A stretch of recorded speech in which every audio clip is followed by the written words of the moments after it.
આ પારિવારિક કાર્યક્રમ જેમાં પારિવારિક સંસ્કાર અને સંવાદિતતાનું સંવર્ધન કેવી રીતે થાય એવો સુંદર વિષય એમણે નક્કી કર્યો છે. કારણ કે પૃથ્વીનો છેડો ઘર અને પૃથ્વીમાં ગમે ત્યાં ફરીએ પણ ઘરે આવીએ એટલે આનંદ થાય, શાંતિ થાય, હાશ થાય. એ ઘરમાં જો સંસ્કાર અને સંવાદિતતા બે હોય તો એ પરિવારમાં, એ ઘરમાં રહેવાનો આપણને આનંદ આવે. અને સંસ્કાર અને સંવાદિતતા ન હોય તો ભલે કહેવાતો પરિવાર હોય પણ અશાંતિ અને અસુખ એ વર્ત્યા જ કરે. માટે પરિવાર છે એમાં સંસ્કાર અને સંવાદિતતા હોવા ખૂબ જરૂરી છે. અંગ્રેજીમાં એક બહુ જ સરસ કહેવત છે, A house is made up of bricks and a home is made up of love and harmony. મકાન છે એ ઈંટોનું બનેલું છે અને ઘર છે એ પ્રેમ અને સંવાદિતતાનું બનેલું છે. હાર્વર્ડ યુનિવર્સિટીના એક સર્વે પ્રમાણે what is the greatest Joy upon this અર્થ, કે પૃથ્વી પર સૌથી મોટો આનંદ શું છે, તો લગભગ 8 વર્ષ સુધી 110 દેશોમાં 1 લાખ પરિવારના સર્વે પછી હાર્વર્ડ યુનિવર્સિટી એવું તારણ કાઢ્યું કે the greatest Joy upon this earth is to spend quality and quantity time with your near and dear ones whom you love and respect and who loves you and respects you. એટલે કે પૃથ્વી પર સૌથી મોટો આનંદ શું છે કે તમારા પરિવારજનો જે છે એના જેના માટે તમને પ્રેમ અને આદર છે, અને તમારા પરિવારજનોને તમારા માટે પ્રેમ અને આદર છે, એ પૃથ્વી પર સૌથી મોટો આનંદ છે. એની સાથે સમય કાઢવો, બેસવું, વાતો કરવી, એમાં આ આનંદ સમાયેલો છે.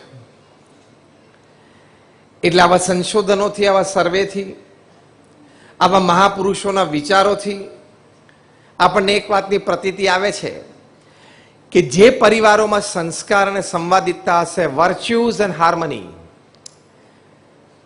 એ પરિવારને પૃથ્વી સ્વર્ગ જેવી લાગશે. પણ આઈ થિંક સૌથી મોટો પ્રશ્ન તમને કદાચ મનમાં અત્યારે ઘણાને એ થતો હશે કે અમે તો સંત છીએ, અમે તો પરિવાર છોડીને આવ્યા છીએ, અમારે અમારો પોતાનો કોઈ પરિવાર નથી, we don't have a biological generation. અને આ પરિવાર સંબંધી વાત આ સંતો કઈ સમજણથી અને કેવી રીતે કરતા હશે? સ્વાભાવિક છે પ્રશ્ન થાય. કોઈ આઈટી એન્જિનિયર હોય અને તમે લાકડા લોઢા કે આ કેમિકલના ધંધામાં જોડો, એના ડિપાર્ટમેન્ટનું એ કામ કરે. તો ધીસ ઇઝ અ ક્વેશ્ચન કે how a saint can talk on family values, how can he talk? તો એક બહુ જ સુંદર વાત તમને આ બાબતે કરવાની. હમણાં કોરોના દરમિયાન 2020માં એક સુંદર પુસ્તક મેં વાંચ્યું, ધ $1 ટ્રિલિયન કોચ. પુસ્તકનું નામ છે $1 ટ્રિલિયન કોચ. એટલે કે જે કોચને તમારે $1 ટ્રિલિયન આપવા પડે, એ કોચ કેવા હોય ને તમને શું શીખવે. તમને બહુ આશ્ચર્ય થશે કે આ $1 ટ્રિલિયન કોચ પુસ્તકમાં એવી વાતો લખી છે જેમાં એક ફૂટબોલ કોચે આઈટી કંપનીના એક્ઝિક્યુટિવ્સને ટ્રેન કર્યા છે. હવે તમને આ વાત માનવામાં આવે છે? ફૂટબોલર બિલ કેમ્પબેલ પછી એ ફૂટબોલ કોચ બન્યા રિટાયરમેન્ટ પછી. એમણે આઈટી કંપની જે સિલિકોન વેલીઝમાં છે, એ આઈટી કંપની સિલિકોન વેલીમાં એમણે ઘણા બધા એક્ઝિક્યુટિવ્સને ટ્રેન કર્યા છે, including Larry page of Google, including Steve jobs of Apple. મોટી આશ્ચર્યની વાત છે.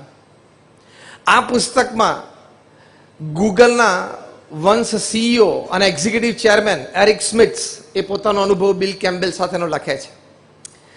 આ પુસ્તકમાં ગૂગલના વાઇસ પ્રેસિડેન્ટ પ્રોડક્ટ્સ જોનાથન રોઝનબર્ગ એ પોતાનો અનુભવ બિલ કેમ્પબેલ સાથેનો લખે છે કે અમે લોકો બિલ કેમ્પબેલ પાસેથી શું શીખ્યા. બહુ સુંદર વાતો બંને એક્ઝિક્યુટિવ્સે લખી છે કે to coach somebody you don't need to know the policies of the company, the strategies of the company, the know how, the backgrounds of the products. You don't need to know sales and marketing. હવે આ બધી વસ્તુ તમારે જાણવી ના હોય અથવા તો જાણવાની જરૂર ના હોય એવું કહેવાતું હોય તો તમે કેવી રીતે કંપનીને, એના એક્ઝિક્યુટિવ્સને કોચ અને ટ્રેન કરી શકો? આ બંને સિનિયર એક્ઝિક્યુટિવ્સે કીધું કે અમે બિલ કેમ્પબેલ પાસેથી શું શીખ્યા?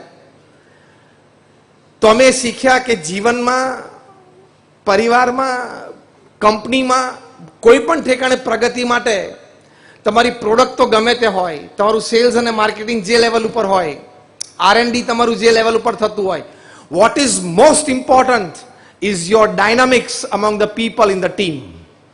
જે ટીમમાં તમે આ મેઘમણી પરિવાર આખો બેઠા છો, તમારે અંદર અંદર એકબીજા સાથેના સંબંધો કેવા છે, એકબીજા પ્રત્યે પ્રેમ અને સહિષ્ણુતા કેટલી છે, એકબીજા પ્રત્યે લાગણી અને મદદ કરવાની ભાવના કેવી છે, એકબીજાની સાથે કામ કરતા કરતા ભૂલ સહન કરી લેવાની ભાવના કેટલી છે, how well you gel with your colleague is the secret of all success.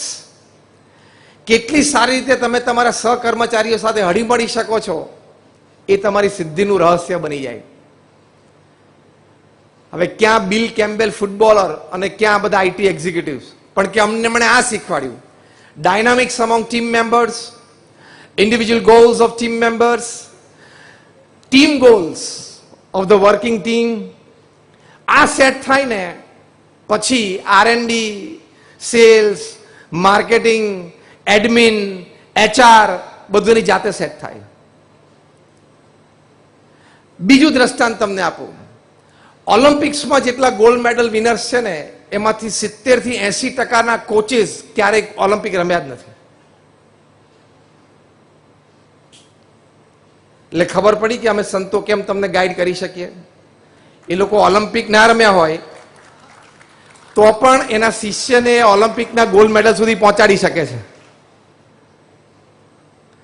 Bill Campbell footballer છે તો આઈટી એક્ઝિક્યુટિવ્સને ટ્રેન કરી શકે છે. તમે યુરોપિયન સોકર જો, EPL, ઇંગ્લિશ પ્રીમિયર લીગ જો, તે બધી ફૂટબોલ ટીમ્સના કોચિસ ઘણા એવા છે કે જેને એ લેવલનું ફૂટબોલ રમ્યો જ નથી, પણ બહાર બેઠા બેઠા એને ગેમને બહુ સારી રીતે જોઈ, બહાર બેઠા બેઠા એમને ગેમને બહુ એનાલાઇઝ કરી. આ બધા શબ્દો યાદ રાખજો. બહાર બેઠા બેઠા ગેમને બહુ સારી રીતે જોઈ, બહાર બેઠા બેઠા એને ગેમને સારી રીતે એનાલાઇઝ કરી, બહાર બેઠા બેઠા એને ફોર્મ્યુલેશન ડિસાઇડ કર્યા, 4-3-2, 3-4-2, 3-2-4 જે ફૂટબોલના પરમ્યુટેશન્સ એન્ડ કોમ્બિનેશન્સ હોય. અપોનન્ટ ટીમની સ્ટ્રેન્થ અને વીકનેસ જાણી, પોતાની ટીમની સ્ટ્રેન્થ અને વીકનેસ જાણી, પોતાની ટીમની વીકનેસ કેવી રીતે દબાવી, સ્ટ્રેન્થ બહાર લાવવી, સામેવાળી ટીમની વીકનેસ કેવી રીતે એક્સપોઝ કરવી અને સ્ટ્રેન્થ દબાવી, આ બહાર બેઠા બેઠા એમણે જાણ્યું. તમે કોઈ પણ ફૂટબોલ ગેમ જોશો ને તેનો કોચ એ દિવસે 3-piece સૂટ પહેરીને બાઉન્ડ્રી પર ઉભો હશે, જોજો, ટાઈ પહેરીને. તમે તો આણે આ બધાને ટ્રેન કર્યા. પણ આ વાત બહાર બેઠા બેઠા એને ગેમને એનાલાઇઝ વધારે સારી કરી તો ટુર્નામેન્ટ ચેમ્પિયનશિપ સુધી પહોંચાડી શકે. એમ અમે બહાર બેઠા બેઠા આ ફેમિલી લાઈફ બહુ સારી રીતે એનાલાઇઝ કરી છે. અને આ બધા કરતા મોટી વાત, પ્રમુખ સ્વામી મહારાજ એમના જીવનકાળ દરમિયાન 3.5 લાખ ઘરોમાં પધરામણી કરી, એ પરિવારના પુરુષ સભ્યો સાથે બેસીને વાર્તાલાપ ચર્ચા કરી, 7.5 લાખ પત્રોના લેખિત ઉત્તર આપ્યા, દુનિયાના 60 દેશોમાં 18,000 ગામો અને શહેરોમાં જાતે ફર્યા. એટલે વ્યક્તિગત જીવન, પારિવારિક જીવન, સામાજિક જીવન, વ્યવસાયિક જીવન વિશે એમનો જે અનુભવ છે ને એ તમારી સાથે શેર કરવાનો. તો પરિવારમાં સંસ્કાર અને સંવાદિતતા એ સંબંધી વાત આપણે સમજી રહ્યા છીએ. બેઝિકલી પરિવારમાં 3 પ્રકાર હોય છે. પહેલો પ્રકાર છે જોઈન્ટ ફેમિલી, જેમાં દાદા દાદી, માતા પિતા, સંતાનો બધા ભેગા રહેતા હોય. આ પરિવારના ખૂબ લાભ છે. કે પૌત્ર અને પૌત્રી દાદા દાદીના ખોળામાં બેસીને રામાયણ મહાભારત બધી સુંદર વાતો સમજી શકે, જે આપણે બધા પણ એ લાભ લીધો છે? Yes or no? Just raise your hands. Like more than 50-80% બધા હાથ ઊંચો કર્યો. પણ અનફોર્ચ્યુનેટલી આપણે આગળ કેરી ઓન નથી કર્યું. જોઈન્ટ ફેમિલીમાં કોઈ પણ વ્યક્તિ બહારથી આવે ત્યારે ઘરમાં કોઈ એક બે વ્યક્તિ હાજર હોય એટલે હૂંફ અને પ્રેમની અનુભૂતિ થાય. જોઈન્ટ ફેમિલીનો ત્રીજો મોટો લાભ છે કે પરિવારના સંસ્કાર અને સંવાદિતતા એ દાદા દાદી જાળવી રાખે, પાક્કું કરી અને પછી જ પૃથ્વી ઉપરથી વિદાય લે. બીજા પ્રકારનો પરિવાર છે ન્યુક્લિયર ફેમિલી. આપણે બધા ફિઝિક્સ ભણ્યા છીએ, કેમિસ્ટ્રી ભણ્યા છીએ. એક એટમ હોય, એમાં એક પ્રોટોન હોય, ઇલેક્ટ્રોન હોય ને ન્યુટ્રોન હોય. પ્રોટોન પોઝિટિવ ચાર્જ હોય એને પોતાની ઓર્બિટ હોય, ઇલેક્ટ્રોનને નેગેટિવ ચાર્જ હોય એને પોતાનું એક ઓર્બિટ હોય જુદું, અને ન્યુટ્રોન તો નાનું હોય, એની પાસે કોઈ ચાર્જ ના હોય, કોઈ ઓર્બિટ, કોઈ મુવમેન્ટ ના હોય. એ વચ્ચે બેઠું હોય, પ્રોટોન ઇલેક્ટ્રોન ફર્યા કરે. આ એટમની રચના છે. ન્યુક્લિયર ફેમિલી એટલે શું? પિતા આખો દિવસ જોબ અને બિઝનેસમાં હોય, માતા પણ કદાચ જોબ કે એમાં હોય અથવા તો સોશિયલાઇઝિંગમાં હોય. એટલે પિતા એટલે પ્રોટોન, એની પાસે બિઝનેસ ચાર્જ અને પોતાનું ઓર્બિટ. માતા એટલે ઇલેક્ટ્રોન, એની પાસે પોતાનો એક ચાર્જ અને પોતાનું ઓર્બિટ, કાં તો જોબ, કાં તો સોશિયલાઇઝિંગ, કાં તો કિટી પાર્ટી. અને પેલો નાનો છોકરું ન્યુટ્રોન, એની પાસે કોઈ ચાર્જ નહીં, વચ્ચે બેઠો હોય, જોયા કરે, પ્રોટોન ઇલેક્ટ્રોન ફરે. પણ જેમ એટમમાં પ્રોટોન અને ઇલેક્ટ્રોન એ ન્યુટ્રોનની આજુબાજુ ફરે પણ કોઈ ન્યુટ્રોનની નજીક ના આવે, ન્યુટ્રોન બેઠું બેઠું જોયા કરે કે છે આજુબાજુ પણ કોઈ નજીક નથી આવતું, એમ ન્યુક્લિયર ફેમિલીમાં માતા પિતા ભેગા ને ભેગા હોય પણ એ બાળકને સમય, પ્રેમ, હૂંફ એ મળતા ના હોય. વર્ષો પહેલા જ્યારે મુંબઈ થાણામાં રેલવે લાઈન નંખાળેલી ત્યારે એ વખતે એક જોક આવેલો કે રવિવારે સવારે એક નાના બાળકે હેપતાઈને એની માને પૂછ્યું કે માં, આ ભાઈ આપણા ઘરમાં કોણ ફરે છે? તો કે બેટા, એ તારા બાપ છે. કારણ કે સવારે પેલો બાળક ઉઠે એ પહેલા એ જોબ પર જતા રહ્યા હોય, રાત્રે જોબ પરથી આવે ત્યારે બાળક સૂઈ ગયો હોય. આ એક જોક હતો, પણ કહેવાની વાત એ છે કે આવી પરિસ્થિતિ ન્યુક્લિયર ફેમિલીમાં થાય. ત્રીજા પ્રકારનું ફેમિલી છે વાયર્ડ ફેમિલી, જે અત્યારે હવે આ ગેજેટ શરૂ થયા છેલ્લા 20 વર્ષમાં, એમાં નવા પ્રકારનો એક પરિવાર ઉભો થયો. વાયર્ડ ફેમિલી પરિવારમાં બધા સાંજે રાત્રે ભેગા જ હોય પણ બધા પોતપોતાના ગેજેટ સાથે એટેચ્ડ હોય, મોબાઈલ સાથે, લેપટોપ સાથે, ટેબ્લેટ સાથે. નજીક જ બેઠા હોય પણ અંદર અંદર વાર્તાલાપ ના થાય. દૂર પોતાના મિત્રો, પરિચિતો સાથે વાર્તાલાપ ચાલુ હોય. એ બધા વાયર્ડ ફેમિલી. એના તો ઘણા બધા નુકસાન છે કે ઘરમાં બધાને ઇરિટેશન અને ફ્રસ્ટ્રેશન ના લેવલ્સ હાઈ હોય. પછી આપણે જે વિષય ઉપર વાત કરીએ છીએ, સંવાદિતતા, હાર્મની, એ ઘટતા જાય. કારણ કે ગેજેટેડ ફેમિલી, વાયર્ડ ફેમિલી એટલે બધાને ઇરિટેશન ને ફ્રસ્ટ્રેશન લેવલ ઊંચા જ હોય. કારણ કે ઘણી બધી ઇન્ફોર્મેશન તમે નાખો મગજમાં.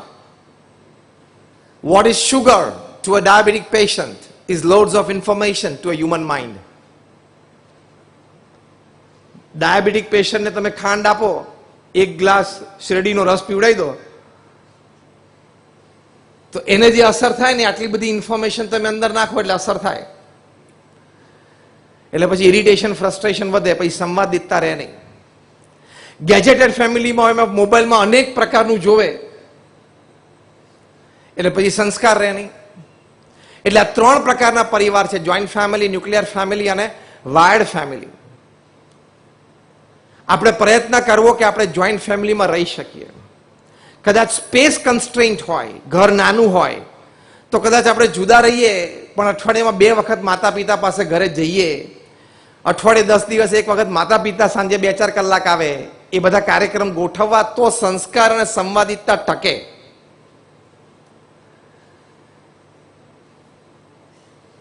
આ 3 માંથી આપણે કયા પ્રકારના પરિવારમાં જીવીએ છીએ એ આપણે જાતે નક્કી કરવાનું. એમાંથી સુધારો કેવી રીતે કરવો છે એ આપણે જાતે નક્કી કરવાનું. નક્કી કરીએ તો થઈ શકે. તો સંસ્કાર અને સંવાદિતતા માટે નક્કી કરવા માટે પહેલી અગત્યની વાત શું છે? તો પહેલી અગત્યની વાત છે કે તમારે માતા પિતા તરીકે, ઘરમાં વડીલ તરીકે, સંતાનો, ઘરના તમામ સભ્યો એ સારી રીતે સંસ્કારિત થાય એનો પ્રયત્ન તમારે કરવો પડે. એજ્યુકેશન તો બહાર એને મળશે. When you are paying the fees for a good education system, he will get. તમે એને સ્કૂલમાં એનરોલ કરી દીધો એટલે ભણી લેશે, ટ્યુશનમાં એનરોલ કરી દીધો એટલે માર્ક્સ લાવી દેશે, ક્યાંક એની કોઈ ટેલેન્ટ હોય, આવડત હોય, એની માટે તમે ક્યાંક એને કોઈ ઇન્સ્ટિટ્યૂટમાં કે ક્યાંક કોચિંગમાં મૂકી દીધો એટલે એ પણ થઈ જશે. પણ સંસ્કાર તમારે આપવા પડશે. એ સારો માણસ બને, આદર્શ નાગરિક બને, ખરેખરો ભગવાનનો ભક્ત બને, એની માટે તમારે પ્રયત્નશીલ થવું પડે. તો સંસ્કાર અને સંવાદિતા માટે પહેલો મુદ્દો છે માતા પિતાનો પરિવારજનોને સંસ્કારિત કરવા માટેનો પ્રયત્ન.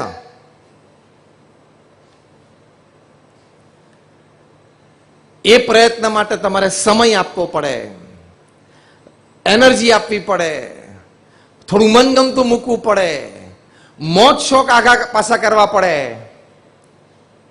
આ બધું જ you have to sacrifice to make your family virtuous, to make your family live in a state of harmony. એ ભોગ આપવો પડે. માતા પિતા બન્યા એટલે ભોગ આપવાની તૈયારી રાખવાની. નહીં તો બગીચામાં જેમ ઘાસ ઉછરે એમ ઘરમાં છોકરા ઉછરે, પછી એને કોઈ સંસ્કાર રહે નહીં. તો સંસ્કાર આપવાની પહેલી વાત છે, જવાબદારી છે. એક રીડર્સ ડાયજેસ્ટમાં ઘણા વર્ષો પહેલા મેં એક વાત વાંચેલી કે એકવાર એક યંગ કપલને ત્યાં દીકરો જન્મ્યો, થોડો મોટો થયો અને બોલવા જેટલી ઉંમરનો થયો. એક દિવસ સાંજે પેલા ભાઈ છે એ ઓફિસથી આવ્યા એટલે એમના પત્ની એમના નાના બાળકને પપ્પા શબ્દ શીખવાડતી હતી, પાપા શબ્દ શીખવાડતી હતી. એટલે ભાઈ બહુ રાજી થયા કે મારી પત્નીને મારા પ્રત્યે અને મારા દીકરા પ્રત્યે કેટલો બધો પ્રેમ છે. નોર્મલી કોઈ પણ બાળક પહેલો શબ્દ શું શીખે? માં અથવા મમ્મા અથવા મમ્મી, જે કંઈ પરિવારની પ્રણાલિકા હોય. પાપા શબ્દ શીખવાડતી હતી એટલે બહુ રાજી થયા. અને બાળકને શબ્દ આવડી ગયો એટલે બોલતો પણ ખરો. એક દિવસ રાત્રે 2 વાગે પેલો બાળક જાગ્યો અને રડતો હતો. હવે એને શબ્દ તો એક જ આવડતો હતો એટલે એને પાપા પાપા ચીસો પાડવા માંડી. 2-4 વખત રડ્યો અને ચીસો પાડી એટલે આ ભાઈએ એમના પત્નીને ખભો પકડીને હલાયા કે ભાઈ તું આનું ધ્યાન રાખ, આ રડે છે. એમના પત્નીએ પડખું ફેરવી લીધું કે બહુ ધ્યાનથી સાંભળો કોને બોલાવે છે, બહુ ધ્યાનથી તમે સાંભળો કોને બોલાવે છે. જેને બોલાવતા હોય ને એને અટેન્ડ કરવાનો, જેને બોલાવતા હોય એને અટેન્ડ કરવાનો. ખબર પડી પહેલો શબ્દ પપ્પા કેમ શીખવાડેલો? Care, concern, consideration is time and responsibility. દરેક માતા પિતાને એવો એક એટીટ્યુડ હોવો જોઈએ કે મારે મારા સંતાનને સારામાં સારો અભ્યાસ કરાવવો છે, સારામાં સારા સંસ્કાર આપવા છે અને એ દ્વારા સમાજનો એક આદર્શ નાગરિક તૈયાર કરવો છે અને ભગવાનનો એક સાચો ભક્ત તૈયાર કરવો છે.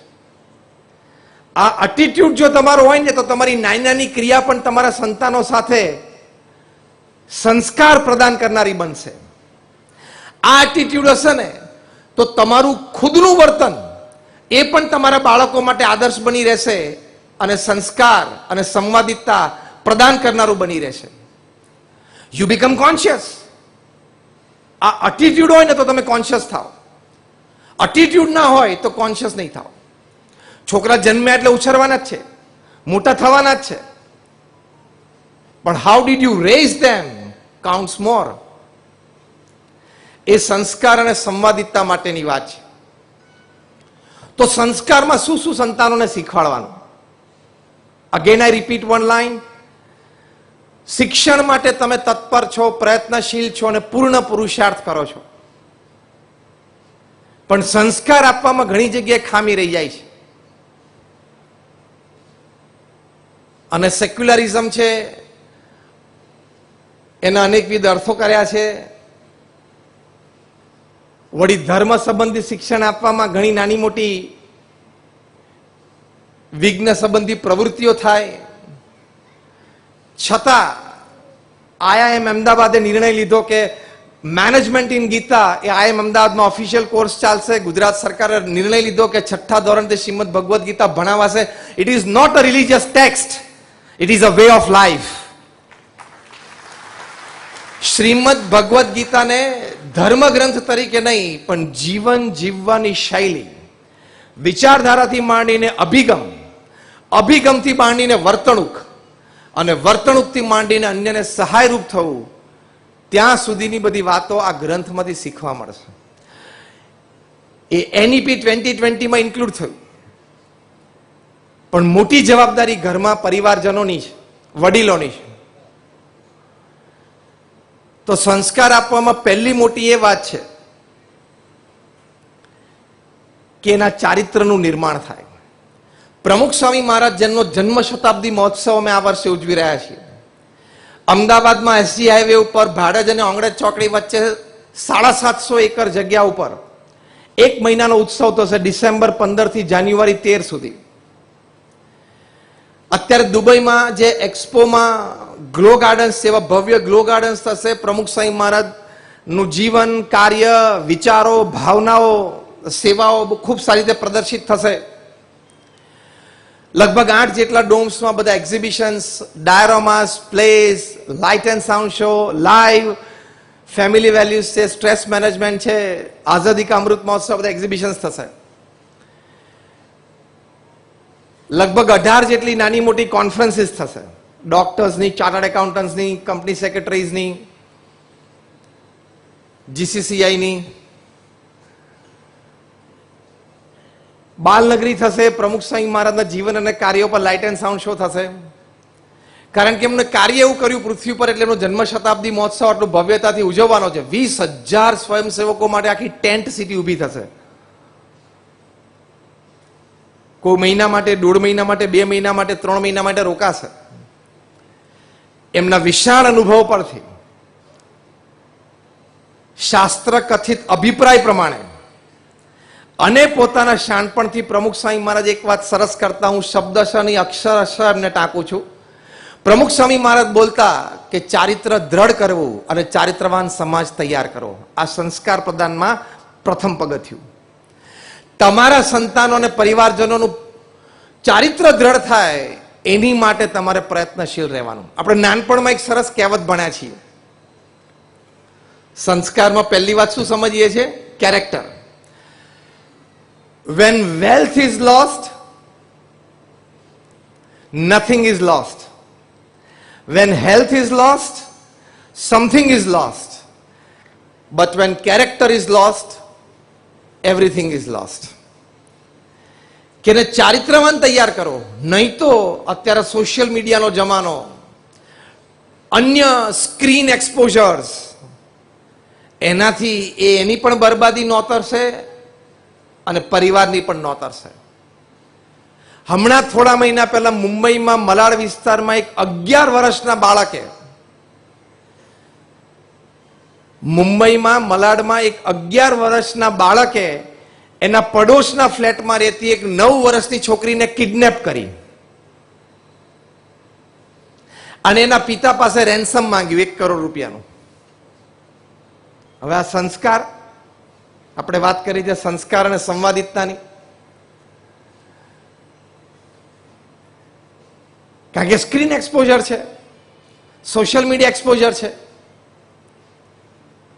ઇંગ્લેન્ડમાં એડવર્ડ નામના એક 13 વર્ષના બાળકે, અર્લી ટીનમાં કહેવાય, એને ઇન્ટરનેટ ઉપરથી એક્સપ્લોઝિવ મટીરિયલ બધું એનું રિસર્ચ કર્યું અને કોનું કોમ્બિનેશન ચાલે અને બોમ્બ બને એ પ્રયોગ કર્યો અને બનાવ્યો બોમ્બ રિમોટ સાથેનો. પછી થયું કે ફૂટશે તો એમ કરો કે તો પછી હું બહાર જઈને પછી રિમોટ દબાવું. તો ઘરમાં બોમ્બ મૂકીને બહાર બગીચામાં ગયો અને રિમોટ દબાવ્યું અને બોમ્બ ફાટ્યો. એનું ઘર તો ફૂરચા થઈ ગયું, કારણ કે ત્યાં તો લાકડાના ઘર. આજુબાજુના 5-7 ઘરને પણ સખત નુકસાન થયું. 13 વર્ષના છોકરાએ ઇન્ટરનેટ ઉપરથી બોમ્બ બનાવ્યો. જો તમે તમારા સંતાનોને સંસ્કાર નહીં આપો, પ્રમુખ સ્વામી મહારાજ આ વાક્ય અનેક વખત બોલતા,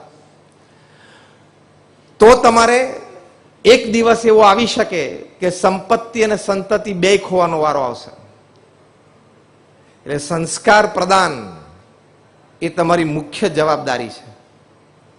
less on money will do, perhaps a bit less on academics can do, less on opportunities can do, less on connectivity can do, but less on character and virtues can never do. Do you believe? Yes or no? Say me loudly. હજી તમારી હેડ office Ahmedabad સુધી અવાજ નથી પહોંચતો. બસ એ માનવાનું કે less on virtues and less on character can never do with my family. એ ક્યારે મારા પરિવાર સાથે ન ચાલે. માટે ને સંસ્કાર આપવા માટે તમારે પ્રયત્નશીલ રહેવું પડે, સમય કાઢવો પડે. દર 3 મિનિટે ખિસ્સામાં હાથ જવો જ જોઈએ, મોબાઈલને ટચ થવો જ જોઈએ, તો આપણે ચાર્જ રહીએ, નહીં તો આપણે ડિસ્ચાર્જ થઈ જઈએ છે ને. મોબાઈલ તો જ્યારે ડિસ્ચાર્જ થવાનો હોય ત્યારે થાય.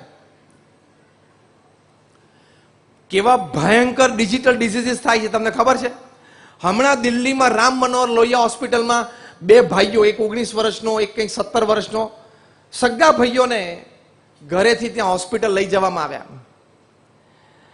ઘરેથી નીકળ્યા ત્યારે પણ એમના લેપટોપ પર ફેસબુક ચાલુ હતી, એમ્બ્યુલન્સમાંથી નીચે ઉતર્યા ત્યારે પણ ફેસબુક ચાલુ હતી, એડમિટ થયા ત્યારે પણ એફબી ચાલુ હતું. કારણ કે એ લોકો ફેસબુકથી એડિક્ટેડ હતા. ફેસબુક ચાલુ ના હોય ને તો એ નર્વસનેસનો અનુભવ કરે, મૂડ્સ એના ડાઉન થઈ જાય, એનર્જી લેવલ નેગેટિવમાં જતું રહે, ખાવાનું ભાવે નહીં, પચે નહીં, તરસ લાગી છે કે નહીં, મારે પાણી પીવાની જરૂર છે કે નહીં, એની ખબર ના રહે. So much addicted. એટલે ડિજિટલ ડિસીઝીસ બધા થાય છે. આને ફેડ કે FAD, FAD, Facebook addiction disorder. અને વર્લ્ડ હેલ્થ ઓર્ગેનાઇઝેશને એફએડી ફેડને ઓફિશિયલી મેન્ટલ ડિસઓર્ડર તરીકે જાહેર કર્યો છે કે તમે દિવસમાં 15-25 વખત ફેસબુક ઓપન કરતા હો તો તમે માનસિક રોગના દર્દી છો. થોડા ઘણા હશે છે એટલે 10-15 વખત ઓપન કરતા હશે એફબી. તમે ઓપન કરો છો, તમે માનસિક રોગથી પીડાવ છો, તમે આદતી બન્યા છો, તમે વ્યસની બન્યા છો. ખાલી તમાકુના એના વ્યસન નથી બનતા, હવે ડિજિટલ વ્યસનો આવે છે, ડિજિટલ ડિઝીઝ કહેવાય એને. એટલે ડિજિટલ ડિસિપ્લિન સંસ્કારના ભાગરૂપે શીખવાડવાની. આ બંને છોકરાઓને પરિવાર સાથે કોઈ સંબંધ જ નહીં. પરિવારમાં રહેતા હોય, હાર્મની જેની વાત આપણે કરીએ, સંવાદિતતા કાંઈ નહીં. એને એનું ગેજેટ વાલું. એની માતા જમવા બોલાવે તો શું કહી દે, તમે તમારે જમી લો, હું મારા ટાઈમે જમી લઈશ. તો રેલવે સ્ટેશન ઉપર રહેતા એ રીતે રહેતા હતા ઘરમાં. રેલવે સ્ટેશન ઉપર બધા બાકડા ઉપર ભેગા બેઠા હોય, બાજુમાં હોય પ્લેટફોર્મમાં, પણ કોઈને કોઈની સાથે કોઈ નિસ્બત નહીં. That happens in the family.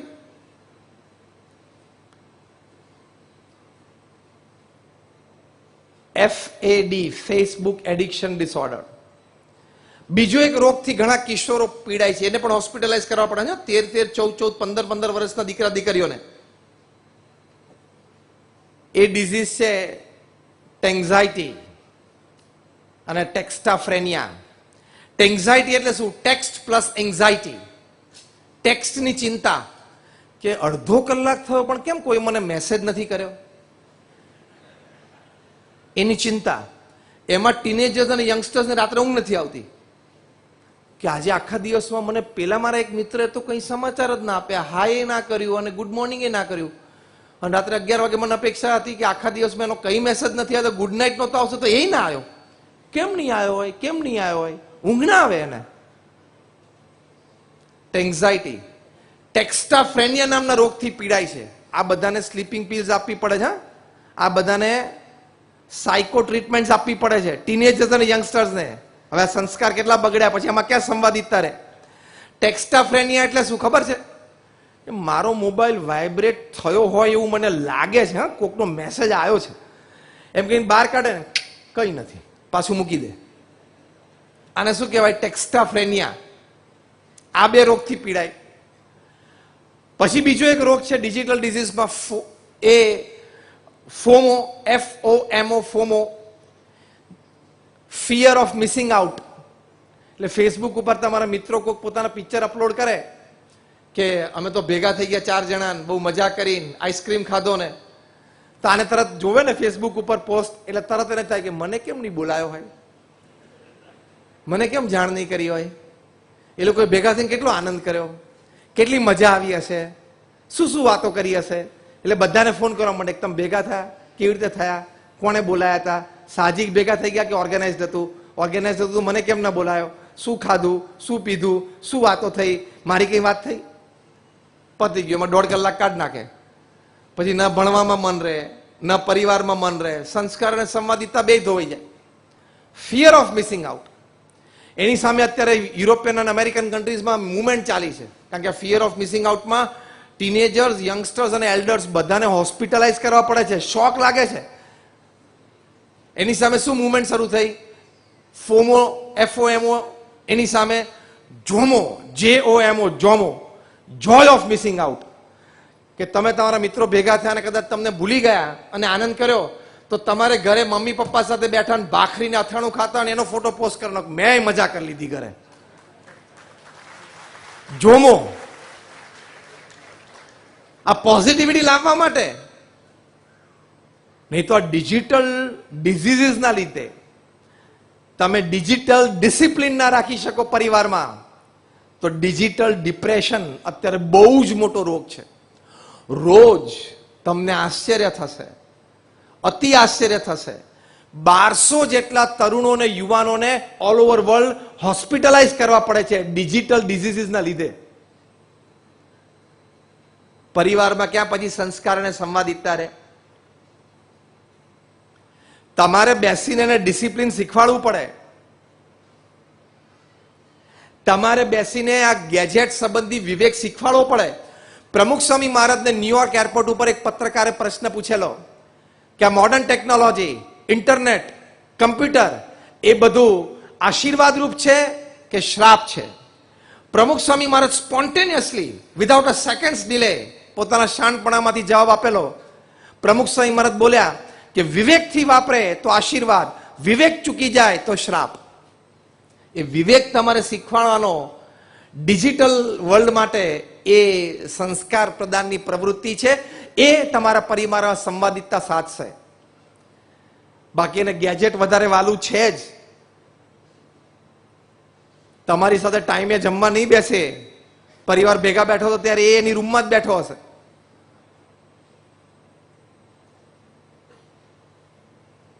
A digital વિવેક તમે નક્કી કરો તો તમારા પરિવારમાં બેસીને શીખવાડી શકો. સ્ટીવ જોબ્સ, એપલ કંપનીના માલિક, જેને પૃથ્વી ઉપર આઈપેડ આપ્યું, આઈફોન આપ્યો, આઈપોડ આપ્યું, આઈક્લાઉડ આપ્યું, $2000 બિલિયન રેવન્યુ છે, which is more than the GDP of more than 98% of the countries of the world. Individual દેશના જીડીપી કરતા એપલનું રેવન્યુ મોટું છે. એટલે એપલ એક પોતે દેશ જ કહેવાય. દર સેકન્ડે 11 આઈફોન વેચાય છે પૃથ્વી ઉપર. આપણે આઈફોનની વાત શરૂઆત કરી, સ્ટીવ જોબ્સનું નામ લીધું અને 1 મિનિટ થઈ, 60 સેકન્ડ થઈ, એટલે 60 ગુણ્યા 11, 660 આઈફોન વેચાઈ ગયા. આઈપેડ ને આઈપોડ ને બધું જુદું. હા, પૃથ્વી પર જેટલા આઈફોન છે ને ઢગલો કરો એટલે પેરિસમાં આઈફિલ ટાવર જેટલા થાય એનો ઢગલો. સ્ટીવ જોબ્સ નું 56 વર્ષે કેન્સરથી મૃત્યુ થયું. પછી એમના ખાસ બાળપણના મિત્ર અને એક બહુ જ સારા પત્રકાર નિક બિલ્ટને એમનું જીવન ચરિત્ર લખ્યું છે. જીવન ચરિત્રનું નામ છે સ્ટીવ જોબ્સ, કારણ કે એ બ્રાન્ડ નેમ હતું. આ પુસ્તકમાં એમણે એક વાત લખી છે કે એક દિવસ સ્ટીવ જોબ્સે મને પરિવાર સાથે ઘરે રાત્રિ ભોજન માટે નિમંત્રણ આપ્યું અને અમે ગયા. એટલે અમે બંને પરિવાર ડાઇનિંગ ટેબલ ઉપર બેસીને ભોજન કરતા હતા. નિક બિલ્ટને સ્ટીવ જોબ્સની દીકરી 13 વર્ષની, એમનો દીકરો 11 વર્ષનો, બંનેને પૂછ્યું કે children, which iPhone do you use? તમે કયો આઈફોનનો ઉપયોગ કરો છો? એટલે બંને છોકરાઓ તો બિચારા નીચે જોઈ અને જમવાનું ચાલુ રાખ્યું. એને સ્ટીવ જોબ્સને પૂછ્યું કે તારા દીકરાઓ, સંતાનો એ કયો આઈફોન વાપરે છે? હું તો એમ સમજતો હતો કે તારા ઘરની બધી ઇન્ટરનલ વોલ્સ એ મોટી મોટી જાયન્ટ સ્ક્રીન જ હશે. સ્ટીવ જોબ્સ કે મને શું કામ પૂછે છે, એને પૂછને. ફરી એક વખત સંતાનોને પૂછ્યું, જવાબ ના આપ્યો. સ્ટીવ જોબ્સે કીધું, now listen carefully. Steve Jobs બોલ્યા કે my children they haven't touch an iPhone. મારા સંતાનો જે આઈફોનનો સ્પર્શ કર્યો નથી. તાલીઓ તો જ પાડજો જો તમે તમારા સંતાનો સાથે આજે રાત્રે બેસીને એને ડિજિટલ વિવેક શીખવાડવાના હોય તો. બાકી એમને અમને રાજી કરવા માટે કઈ સારી વાત કરી એટલે તાલીઓ ના પાડતા. અમે રોજ સાંજે આ તાલીઓથી ટેવાયેલા છીએ. તમે સમય આપવાનો હોય પરિવાર માટે, સંસ્કાર ડિજિટલ સંસ્કાર આપવાના કે બેટા તું આ ડિજિટલ વાપર, એની ના નથી. Let me tell you, I am not against it. તમારા સંતાનોને જરૂર પડે એટલે ફોન આપવો જ પડે, આઈપેડ આપવું જ પડે, લેપટોપ આપવાનું જ. એને સ્કૂલમાં જરૂર પડે, ભણતર માટે જરૂર પડે, એની એજ થાય, મેચ્યોરિટી આવે એટલે જે સાધન એને વાપરવા માટે આપવું ઘટે આપવાનું જ. કારણ કે મોડર્ન ટેકનોલોજીથી એનો વિકાસ છે, પણ એનો વિવેક, જે પ્રમુખ સ્વામી મહારાજે શબ્દ વાપર્યો, વિવેક તમારે શીખવવો પડે. નિક બિલ્ટનના પ્રસંગમાં લખે છે કે મારા હાથમાંથી ચમચી છૂટી ગઈ. કે સ્ટીવ શું વાત કરે છે, તારા બાળકોએ આઈફોનનો સ્પર્શ નથી કર્યો?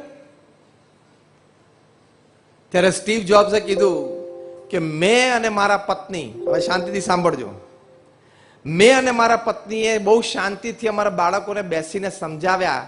પહેલા બંનેના હાથમાં આઈફોન આપ્યા કે જો આ બંને તમારે વાપરવા હોય તો આ તમારી માટે જ છે, પણ આ આઈફોન મેં બનાવ્યો છે, આમાં શું તાકાત છે એ મને ખબર છે.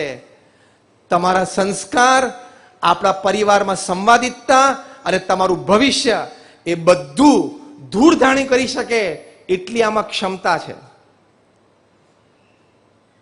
એટલે જો તમને વિવેકથી આનો ઉપયોગ નહીં આવડે તો તમે તમારું જીવન બગાડશો.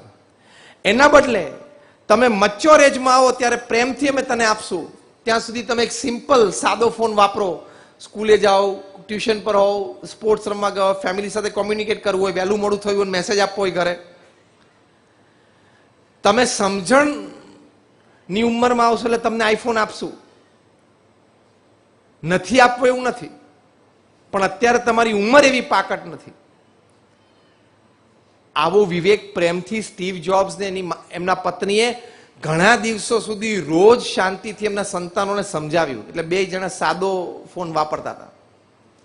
અને તમને એમ થાય કે મારા દીકરાનો 15મો જન્મદિવસ છે, 17મો જન્મદિવસ છે, એટલે લાવો એમને એક આઈફોન આપું, એક સ્માર્ટફોન લઈ આપું. આઈફોન નહીં તો એક સ્માર્ટફોન એને મોટી સ્ક્રીન વાળો લઈ આપું. તમે મૂરખ અને તમારા છોકરા તો નાની ઉંમરનો, એટલે મૂરખ કહેવા કે ના કહેવા પણ અબુધ. મચ્યોરેજ ના થાય ત્યાં સુધી તમે આપી જ ના શકો. ધારો કે આપવો પડે એવું હોય તો નેટ ઓન ફોન નહીં આપવાનું, કારણ કે એનો શું ઉપયોગ કરે છે, શું જોવે છે, શું કઈ સાઇટ્સ ઓપન કરે છે તમને ખબર જ નથી. You will spoil your children's future. આ વાતો તમને આમ સુગ્ન વાતો એવું લાગે છે? રેઝ યોર હેન્ડ્સ, હા કે ના તો પાડો. આ વાત આમ સુગ્ન વાતો હોય, સંસ્કાર સંબંધી વાતો, બરોબર હાથ ઊંચો કરો એટલે મને ખ્યાલ આવે. હા બરોબર છે, બધા હાથ ઊંચો કર્યો. થોડો પ્રયત્ન કરજો. સાયબર ક્રાઇમ્સ એટલા બધા વધતા જાય છે. આજે જ તમે બ્રેકિંગ ન્યૂઝમાં જોયું હશે, સાંભળ્યું હશે કે અમદાવાદમાં એક તરુણ 15 જ વર્ષનો ઓનલાઈન ગેમિંગમાં, હવે એના ફાધરના એકાઉન્ટમાં એને એક્સેસ હશે એટલે 3.5 લાખનું ધોવાણ. હવે મિડલ ક્લાસ ફેમિલી છે, એના ફાધર એક ઓર્ડિનરી કર્મચારી છે, કંઈક 10, 12, 15 વર્ષની નોકરી પછી આ 3.5 લાખ રૂપિયા ભેગા થયા છે. કારણ કે 2 BHK ફ્લેટ લીધો એટલે એનું પણ ઈએમઆઈ જતું હોય, ઘરમાં વાહનો એટલે ઈએમઆઈ જતું હોય. 3.5 લાખ બેંક એકાઉન્ટમાં હતા, પતી ગયા.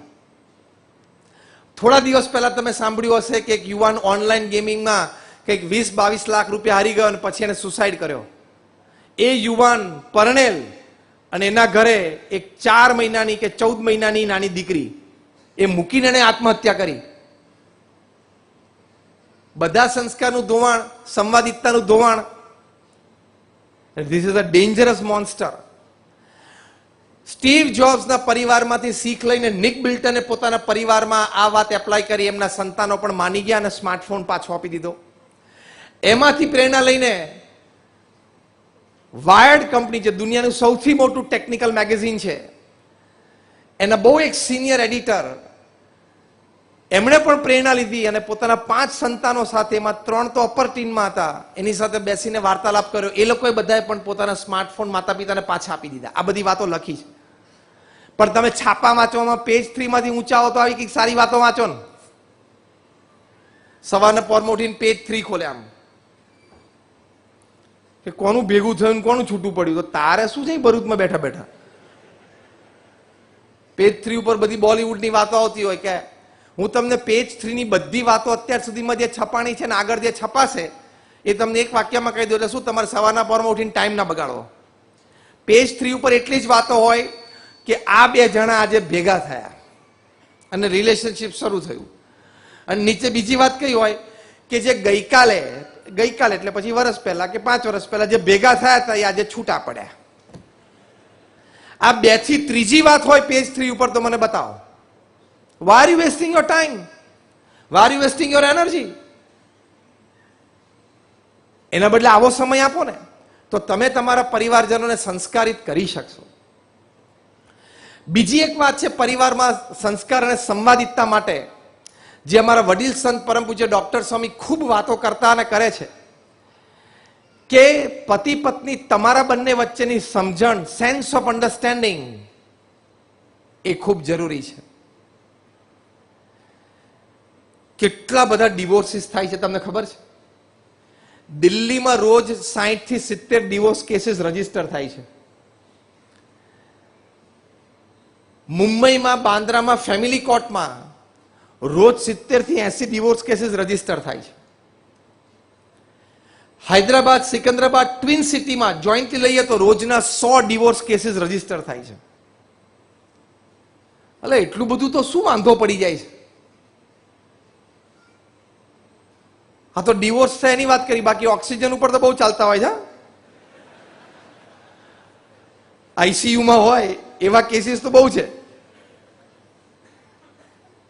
પછી આ લોકોએ તારણ કાઢ્યું, the principal reasons of divorce among young couples. અમેરિકામાં 300 જેટલા ડિવોર્સ વકીલોની કોન્ફરન્સ થઈ. આ બધા મિલિયનર્સ. હા, ખબર પડી હું શું બોલું છું? ડિવોર્સ વકીલ બધા મિલિયનર્સ છે, એટલે કેટલા બધા કેસ લડતા હશે. 3 દિવસના બ્રેઇન સ્ટોર્મિંગ સેશન પછી કન્ક્લુઝન પેપર તૈયાર થયું કે the 5 principal reasons of divorce among young couples. એમાંનું એક કારણ હતું engagement on social networking sites. એટલે એમાંથી એક્સ્ટ્રા મેરિટલ રિલેશનશિપ શરૂ થાય, એટલે કે લગ્નેતર સંબંધો શરૂ થાય. પછી સંસ્કાર અને સંવાદિતતા પરિવારમાં ક્યારે? હવે તમને આશ્ચર્યની એક વાત કહું કે મુંબઈમાં, બાંદ્રામાં જે ફેમિલી કોર્ટ છે, એમાં જે રોજના 70-80 કેસીસ ડિવોર્સ માટે આવે છે, એમાંથી 5% કેસ 60 વર્ષથી ઉપરની ઉંમરવાળાના હોય છે.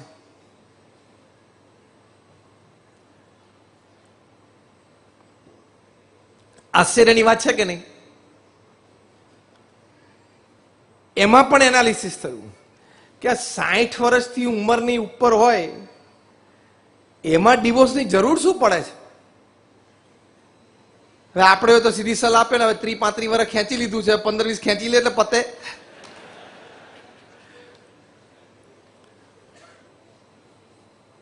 એનાલિસિસમાં 5 કારણો નક્કી થયા. એમાંનું એક કારણ, speed of the fan in bedroom.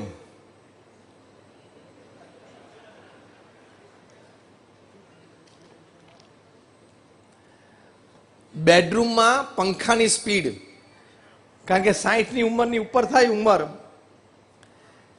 એટલે પછી સાહજિક છે કે વલ્નરેબિલિટી આવે. કોઈને પંખો પવન ન ફાવે, કોઈને ફાવે. તો પતિ પત્નીમાંથી એક જણાને વળી 1નો પંખો ફાવતો હોય, બીજાને 5નો ફાવતો હોય. ડિવોર્સ. 5% કેસ મુંબઈ, બાંદ્રામાં ફેમિલી કોર્ટના ડિવોર્સમાંથી એલ્ડરલી કપલના આવે છે. અલા ભાઈ, એક રજે વધારે ઉઠી લેજે, એક જણો ખાટલા નીચે જતો તો શું વાંધો છે હાઈ સ્પીડ પંખામાં. બીજું કારણ આપ્યું, ડિવોર્સ અમોંગ એલ્ડરલી કપલ્સ. એનું કારણ શું? કે બેમાંથી એક જણા પતિ અથવા પત્ની એ ઓફિશિયલી કેસમાં કારણ લખાવે કે somehow my spouse has lost the sense of dressing. પતિ પત્ની બેમાંથી એક જણા શું લખાવે કે મારા સ્પાઉસને ડ્રેસિંગ સેન્સ જતી રહી છે. અલ્યા 60 વર્ષ પછી જબ્બો લેંગો પહેરે બધું આવી ગયું. આવા ક્ષુલ્લક કારણો. હવે ક્યાં આમાં સંવાદિતતા પરિવારમાં જળવાઈ રહે? કારણ કે સમજણ નથી. ટેક્ટ ફોર્મ્યુલા એપ્લાય કરવાની. આ ઘણા વિચાર વાત ને વાંચન પછી ફેમિલી વેલ્યુઝ માટે મેં એક ટેક્ટ ફોર્મ્યુલા ડિઝાઇન કરી. TAAC tact formula. T is tolerance, A is acceptance, another A is apology and C is compromise. આ તો તમારે કરવું જ પડે. Tolerance, acceptance, apology and compromise. This is a TACT formula to have a smooth, to have a virtuous, to have a harmonized family life. તમે બેઠા છો એમાંથી કોઈ આંગળી ઊંચી કરી શકે કે મારા ઘરમાં બધું મારું ધાર્યું થાય જ છે? એ આંગળી ઊંચી કરો તો મારે આ એકવાર આંગળી ઊંચી જોવી છે કોઈક સભામાં. હજી મેં જોઈ નથી. અહીંયા તમારામાંથી કોઈ આંગળી ઊંચી નથી કરી. આજે મને હસતા હસતા એક મિત્ર એક વોટ્સએપ મોકલ્યો અને વોટ્સએપમાં એવું લખેલું હતું જે એને બ્રોડકાસ્ટ કર્યું હતું એ કે કાલે 1 એપ્રિલનો દિવસ છે એટલે કોઈએ એપ્રિલ ફૂલના મેસેજ એકબીજાને મોકલવા નહીં, એપ્રિલ ફૂલ થાય એવો પ્રયત્ન ના કરવો. ખાલી તમે મેસેજમાં એવું લખશો કે અમે પતિ પત્ની એકબીજાનું સંપૂર્ણ માનીએ છીએ એટલે અમે સમજી જશું કે આજે એપ્રિલની 1 તારીખ છે. Tolerance, acceptance, apology and compromise. Made for each other couple હોય ને એમાં 70-30 નો રેશિયો. 70 ગુડી ગુડી. ઓકે, 30% તો આ ટેક્ટ ફોર્મ્યુલા લાગુ પડે જ. 30-35 વર્ષ કાઢ્યા અને પૂછી લે કેવું, બરોબર? તો એ સેન્સ ઓફ અન્ડરસ્ટેન્ડિંગ, કોમ્પ્રોમાઇઝ કરીને ચાલવાનું. પ્રમુખ સ્વામી મહારાજ છે ને એક વાત બહુ સરસ કરતા કે પરદેશમાં એક બહુ સારું કંઈક આમ ચાલતા ચાલતા ભટકી ગયા, સોરી કહેતા એટલે પેલાના મનમાંથી નીકળી જાય અને આપણા મનમાંથી નીકળી જાય. આ સોરી શબ્દ બહુ સારો છે પણ બોલવો એ અહમનું બહુ મોટું પડર તોડવું પડે ત્યારે એ શબ્દ બહાર નીકળે. બીજી એક વાત છે પતિ પત્નીના સંબંધોમાં તમારે ક્યારેય પુરુષ તરીકે એટીટ્યુડ નહીં રાખવાનો કે હું મુખ્ય બ્રેડ વિનર છું, હું કમાઉં છું એટલે પરિવારમાં બધાએ મારો આદર કરવાનો જ, મારો અભિપ્રાય માનવાનો જ અને હું કહું એમ થવું જ જોઈએ. This is a wrong egoistic attitude in your family which will fail you when it comes to virtue and harmony in the family. એક બહુ સરસ પુસ્તક મેં કોરોના દરમિયાન વાંચ્યું. પુસ્તકનું ટાઇટલ છે એવરી મેન્સ મિશન. રેબેકા બિયર્ડે આ પુસ્તક લખ્યું છે. આ પુસ્તકમાં રેબેકા બિયર્ડ પોતે પ્રસંગો લખ્યા છે. રેબેકા બિયર્ડ પોતે એક સારા મોટિવેશનલ સ્પીકર, પોતે સાયકેટ્રિસ્ટ, પોતે સોશિયલ કાઉન્સેલર તરીકે પોતાની એક સારી કારકિર્દી. એક પ્રવચન પછી એક મિડલ એજડ લેડી 45-48 વર્ષને એમને મળવા માટે આવ્યા કે મારે તમારું કાઉન્સેલિંગ કરવું પડશે, તો હું ક્યારે તમને મળવા આવું? એટલે રેબેકા બિયર્ડે એમને બીજે દિવસે સવારે 10 વાગ્યાનો સમય પોતાની ઓફિસનો આપ્યો, અપોઇન્ટમેન્ટ આપી. સવારે 10 વાગે પેલા લેડી એમને ત્યાં આવ્યા. પેલા લેડીએ કહ્યું કે મને છે ને ઘરમાં મજા નથી આવતી ને ઓફિસમાં વધારે મજા આવે છે. પછી સોશિયલ કાઉન્સેલિંગ કરવાનું એટલે ઘણા બધા પ્રશ્નો પૂછ્યા અને ઉત્તર મેળવવાના પ્રયત્નો કર્યા. એની પરથી ખબર પડી કે આ લેડી પોતે મુખ્ય બ્રેડ વિનર હતી એટલે એના પગાર ઉપર ઘર ચાલતું હતું. એને પોતાનો એટીટ્યુડ હતો કે મારા પગાર ઉપર ઘર ચાલે છે એટલે હું કહું એમ થવું જ જોઈએ, મારો અભિપ્રાય માન્ય રહેવો જ જોઈએ. સામાન્ય પિકનિક ઉપર ક્યાં જવું એ પણ નક્કી થતું હોય તો બધા ચર્ચા ભલે કરે પણ the final word should be me. આ એટીટ્યુડ હતો એટલે એને પરિવારમાં મજા નહોતી આવતી. અત્યંત અપેક્ષા. Less on expectation more you are happy, more on expectation less you are happy is a fundamental principle of life upon this earth. Rebecca બિયર્ડે કીધું કે તમે આ અભિપ્રાય મૂકી દો. પછી બહુ સુંદર રીતે એમણે આ પ્રસંગમાં વાત કરી છે. પોતે આ બેનને સમજાવ્યું કે જુઓ, પરિવારમાં તમે મુખ્ય બ્રેડ વિનર છો. પરિવારની સુખાકારી માટે તમારો જેટલો હિસ્સો છે, તમારું જેટલું પ્રદાન છે એટલો જ હિસ્સો, એટલું જ પ્રદાન એક નાના 2 મહિનાના બાળકનું પણ છે, કારણ કે તમે 8 કલાક કામ કરીને ઘરે આવો અને 2 મહિનાનું તમારું બાળક તમારી સામે જોઈને ખાલી સ્માઇલ આપે ને, that smile has the power to distress you.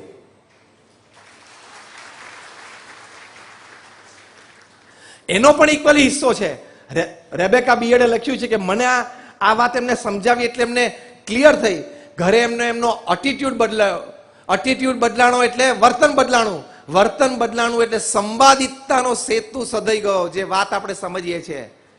Because in a family every member is equal. Do you believe this? Yes or no? Say me a louder one.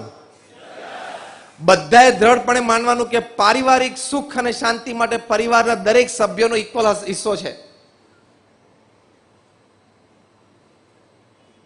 તમને ખબર છે, તમે તો કદાચ અહીંયા મેઘમણીમાંથી પગાર લેતા હશો, 15,000, 25,000, 40,000, 50,000, 75,000, જે કઈ તમારા પગાર હશે.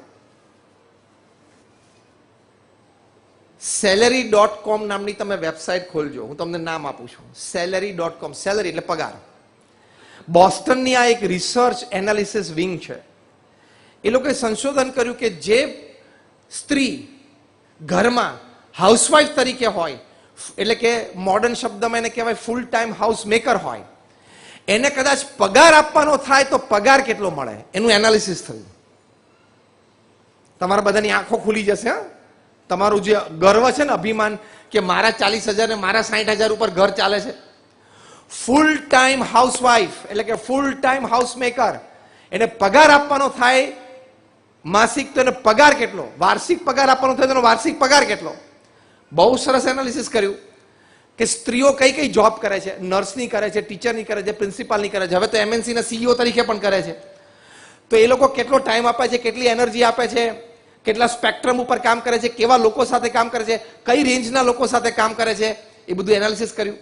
તો હાઉસવાઇફને કયા સ્પેક્ટ્રમ ઉપર કામ કરવાનું થાય છે, તો કે ઘરમાં નોકર સાથે ડીલિંગ કરવાનું, ડ્રાઈવર સાથે ડીલિંગ કરવાનું, સંતાનોને પણ પ્રેમ આપવાનો, એને પણ ટિફિન બનાવી આપવાનું, એના પતિ સવારે 8 વાગે જોબ પર જાય તો એનું પણ ટિફિન બનાવી આપવાનું, વૃદ્ધ માતા પિતા એટલે કે સાસુ સસરા ઘરમાં હોય તો એના દવા દારૂ ખાવા પીવાના ટાઈમ સાચવવાના, દરેકના કપડા ઇસ્ત્રી થઈ ગયું, ધોવાઈ ગયું, એ બધું એને સાચવવાનું.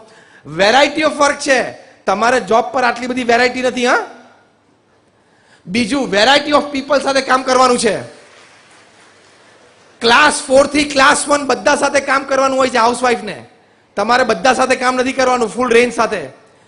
salary.com ઉપર તમે વાંચજો. બોસ્ટનની આ રિસર્ચ એનાલિસિસ વિંગે નક્કી કર્યું કે if a full time house maker, જે ઘરમાં પત્ની છે, જે ફૂલ ટાઈમ ઘરમાં રહીને સાચવે છે ઘરને, ઘરના સંબંધોને, એને પગાર આપવાનો થાય તો વર્ષે $117,000, $117,000 નો એનો વાર્ષિક પગાર થાય. તમારા મેઘમણીમાંથી એક પણ વ્યક્તિ આ લેવલના પગારદાર વાળી નહીં હોય. 1,17,000 નો પગાર એટલે 1 કરોડ રૂપિયાનો પગાર થયો વર્ષે. લગભગ કોઈ નહીં હોય 1 કરોડનો પગાર ધરાવતી વ્યક્તિ. પણ તમે અહીંયા જેટલા બેઠા છો ને, તમારા ધર્મપત્નીને 1 કરોડનો પગારનું કામ કરે છે, એટલે વધારે રિસ્પેક્ટ રાખજો. She is doing a 1 crore rupee annual job. આ સમજશો મહિમાને તો આ સંસ્કાર અને ખાસ કરીને સંવાદિતતા ઘરમાં મેન્ટેન થશે. તમને એમ થાય કે ઘરે આવે એટલે ઘરે હોય જ છે ને, રાંધીને તૈયાર જ રાખે છે ને, છોકરાને ઉછેરે જ છે ને, ઘરમાં બધાને સાચવે જ છે ને, પણ $1,17,000 નો પગાર છે, જે તમારામાંથી એકેયનો નથી. એટલે તમારા કરતા એને કામનું સ્ટ્રેસ વધારે છે, કામની રેન્જ વધારે છે, મલ્ટી ડાયમેન્શનલ પીપલ સાથે કામ કરવાનું હોય છે. અને છતાં લોકોએ મુખ્ય તો અમુક કારણો ગણ્યા નહીં, એ પણ લિસ્ટ કર્યા કે કયા કારણો હજી અમે પગાર આપવામાં ગણ્યા નથી, અને ગણીએ તો પગાર વધે. એમાં એક કારણ લખ્યું કે ઘરના બધા જ સભ્યોના બધા જ સંબંધોને જાણવાના, સમજવાના અને સંબંધોમાં વ્યવહાર રાખવાનો. એ તો હજી ક્રાઇટેરિયા ગણ્યો જ નહોતો. બીજું, ઘરના કોઈ પણ સભ્ય બીમાર થાય, જાળવણી એને જ કરવાની. આ ક્રાઇટેરિયા ગણ્યો નહોતો. ત્રીજો એક મોટો ક્રાઇટેરિયા લોકોએ ગણાવ્યો કે એને દુઃખ હોય ત્યારે ઓછું વ્યક્ત કરી શકે છે, ઘરમાં બીજાના દુઃખ સાંભળવામાં એ વધારે સમય આપે છે. આ તો 10 નું લિસ્ટ છે, મેં તમને 3 ગણાવ્યું, બાકીના 7 salary.com ઉપર ખોલજો. બીજી કોઈ વેબસાઇટ ખોલવા રાતે બદલે આ ખોલજો. પરિવારમાં સાથે બેસીને બધા જોજો salary.com. તમારામાં બેઠા એમાંથી કોઈએ ફાંકો રાખવાની જરૂર નથી કે આપણે 60,000 કમાઈએ છીએ ને ઘર ચાલે છે. અને જેને જેને ફાંકો રાખ્યો કે મારી રીતે ઘર ચાલે છે, જેને ફાંકો રાખ્યો કે મારા વગર દેશનું શું થશે, એના વગર દેશ ચાલે છે ને પ્રગતિ કરે છે, તો તારું ઘર તો ચાલશે જ ને, પ્રગતિ કરશે જ. એટલે કોઈએ ફાંકો નહીં રાખવાનો કે I am the principal earning member, I am the bread winner of my family, એટલે મારું કયું જ ઘરમાં થવું જોઈએ, હું જ સર્વશ્રેષ્ઠ છું, મારો અભિપ્રાય જ માન્ય થવો જોઈએ. નો, એ સંવાદિતતા તોડશે. એ તમારો એટીટ્યુડ છે ને એ સંવાદિતતા તોડશે. કારણ કે વિચાર તમારા મનમાં હશે ને, તમારા ફેશિયલ એક્સપ્રેશન એ પ્રમાણે આવશે કે I M superior in the family. તમારી આંખોની સાઇટમાં એ આવશે કે I M superior in the family. તમારા હાથ પગના હલન ચલનમાં પણ આવશે, એટલે બોડી લેંગ્વેજમાં આવશે કે I M superior in the family. અને પછી બધાને આંખ છે, બધાને બુદ્ધિ છે, આ તમારો એટીટ્યુડ ફેમિલી મેમ્બર્સ જાણશે એટલે તમારા પ્રત્યે પ્રેમ અને સંવાદિતતાની ભાવના ઓછી થશે. Don't keep this attitude. તો આ એવરી મેન્સ મિશન નામના પુસ્તકમાં બહુ જ સરસ આ વાત લખી છે. આ વખતે તમે દિવાળીમાં જે બધી કોર્પોરેટ ગિફ્ટ મોકલતા ને એમાં આ પુસ્તક મોકલો, એવરી મેન્સ મિશન. એ પુસ્તક તમે કોર્પોરેટ ગિફ્ટમાં મોકલજો. અને પ્રમુખ સ્વામી મહારાજનો જન્મ શતાબ્દી મહોત્સવ છે એટલે ઇટરનલ વેલ્યુઝ, સોરી ઇટરનલ વર્ચ્યુઝ, એ પુસ્તક ભેગું મોકલજો. એટલે લોકોને ખબર પડે કે જીવન જીવવાની શૈલી શું છે. એટલે સંવાદિતતા માટે પતિ પત્નીના સંબંધોમાં આ પણ ખાસ ધ્યાન રાખવાનું. સંવાદિતતા માટે તમારા વૃદ્ધ માતા પિતા તમારી સાથે ઘરમાં રહેતા હોય એની સાથેનો વર્તણૂક, વ્યવહાર, વાત, એની કાળજી, એની સેવા. તમને તમારા વૃદ્ધ માતા પિતાની સેવા કરતા જોઈને તમારા બાળકોને સંસ્કાર પડશે કે અચ્છા માતા પિતા વૃદ્ધ થાય ત્યારે આવી રીતે સેવા કરાય. તમે નાનપણથી એને શ્રવણની વાત કરી હશે તો શ્રવણનું કેરેક્ટર એના હૃદયમાં બીજ રૂપે થશે. એ તમે જ્યારે વડીલ હશો, મોટા હશો, વૃદ્ધ હશો, તમે જ્યારે બીમાર હશો ત્યારે તમને જ્યારે એની સેવાની જરૂર પડશે ત્યારે એ સેવા કરશે. ટૂંકમાં પગ દુખતા હશે તો પગ દબાવશે, બાકી ગળું તો છે જ, દાબી દેશે. કેટલા બધા કોર્ટ કેસીસ ચાલે છે પૃથ્વી ઉપર. જેટલા કોર્ટ કેસીસ છે ને એમાંથી 60% cases mother in law, daughter in law ના છે. ખબર તમને? સાસુ વહુના. મને ઘણી વખત મનમાં પ્રશ્ન થતો કે આટલું લાંબુ નામ કેવી રીતે રાખ્યું? ટૂંકા નામ છે ને, અંકલ, ડેડ, મોમ. તો આટલું લાંબુ નામ કેમ રાખ્યું? Mother dash in dash law, daughter dash in dash law. પછી બહુ વિચાર પછી મને ખબર પડી કે આ સંબંધ કુદરતી લો તરફ જાય છે એટલે લાંબુ નામ રાખ્યું. પછી બીજો વિચાર આવ્યો કે ફાધર ઇન લો બને, મધર ઇન લો બને, સન ઇન લો બને, ડોટર ઇન લો બને, વાઇફ કોઈ દિવસ વાઇફ ઇન લો ના બને. કેમ? શી ઇઝ ધ લો. પોતે જ કાયદો છે ઘરમાં. વૃદ્ધ માતા પિતા સાથે પ્રમુખ સ્વામી મહારાજ એક વાત બહુ જ સરસ કરતા. એકવાર વલ્લભ વિદ્યાનગરમાં એક વડીલ હરિભક્ત પ્રભુદાસભાઈ પ્રમુખ સ્વામી મહારાજ પાસે આવ્યા અને પોતાની બંને દીકરીઓના લગ્ન એક જ માંડવે લીધા હતા, એની કંકોત્રી આપી પ્રસાદીની કરવા માટે. પ્રમુખ સ્વામી મહારાજે ઠાકોરજીને ધરાવી, પુષ્પ મૂક્યા, પાછા આપ્યા કે બાપા મારી બંને દીકરીઓનો સંસાર સારો રહે, સુખી રહે, એની માટે આશીર્વાદ આપો. પ્રમુખ સ્વામી મહારાજે પ્રભુદાસભાઈને આશીર્વાદ આપ્યા. પ્રમુખ સ્વામી મહારાજે પછી એનો હાથ પકડીને બહુ સરસ વાત કરી હતી. પ્રમુખ સ્વામી મહારાજે કહ્યું કે તમારી દીકરીને કહેજો કે 2 વર્ષ ત્યાં મૌન રહે, બધાને સમજે, ત્યાંના પરિવાર સાથે એ લોકોના સ્વભાવ હોય, પ્રકૃતિ હોય, બેઠક ઉઠકના સમય જુદા હોય, ખાવા પીવાના સમય જુદા હોય, ટેસ્ટ જુદા હોય, આપણા પરિવાર કરતા બધું જુદું હોય, તો સમજે, જોવે, જાણે. વડીલો કંઈક બોલી જાય તો એ વખતે સામું ન બોલે, પણ 2 દિવસ પછી શાંતિથી પપ્પા મમ્મીને વાત કરે કે 2 દિવસ પહેલા તમે મને ખીજાણાના વાત હતી પણ એકચ્યુઅલ વાત આમ હતી. તો એ લોકોને પણ એમ થાય કે નાના દીકરી સંસ્કારી છે. અત્યારે આપણે શું કહીને મોકલીએ છીએ દીકરીને? જરાય ચિંતા ના કરીશ, ફોન કરી દેવાનો, અમે તરત આવી જશું 2 કલાકમાં. તમે બધા હશે એટલે વાત સાચી? હા કે ના? ના શું પાડો, તમારા ઘરમાં અમે ઇલેક્ટ્રોનિક બગ મૂકેલા છે, અમારી પાસે બધી ઇન્ફોર્મેશન છે. You are spoiling your daughter's future. Pramukh Swami મહારાજ કહેતા કે દીકરીને વળાવો ત્યારે કહેવાનું કે બેટા હવે તારું એક ઘર છે. મહંત સ્વામી મહારાજે સત્સંગ દીક્ષા ગ્રંથ જાતે લખ્યો છે. સર્વે શાસ્ત્રના સાર રૂપે આટલી નાની પોકેટ બુક છે, આટલી નાની, કેટલા 5 કે 10 રૂપિયાની મળતી હશે આપણા બુક સ્ટોલમાં.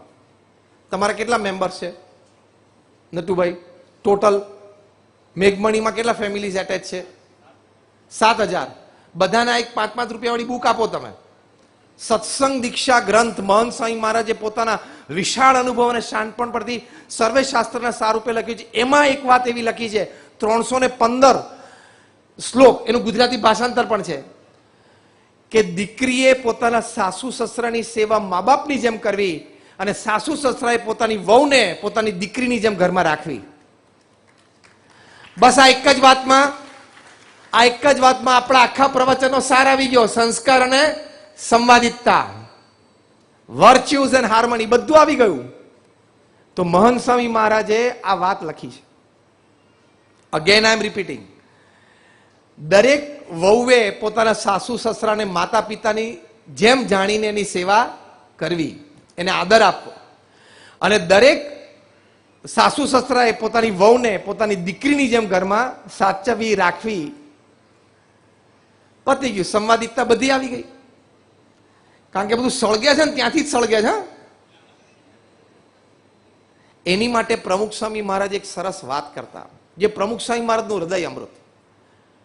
જો તમે મને પૂછો કે પ્રમુખ સ્વામી મહારાજના 95 વર્ષના જીવનકાળ દરમિયાન સૌથી મોટું પ્રદાન એમને સમાજને આપ્યું હોય તો એ છે એમણે ઘર સભાની વાત સમાજને કરી.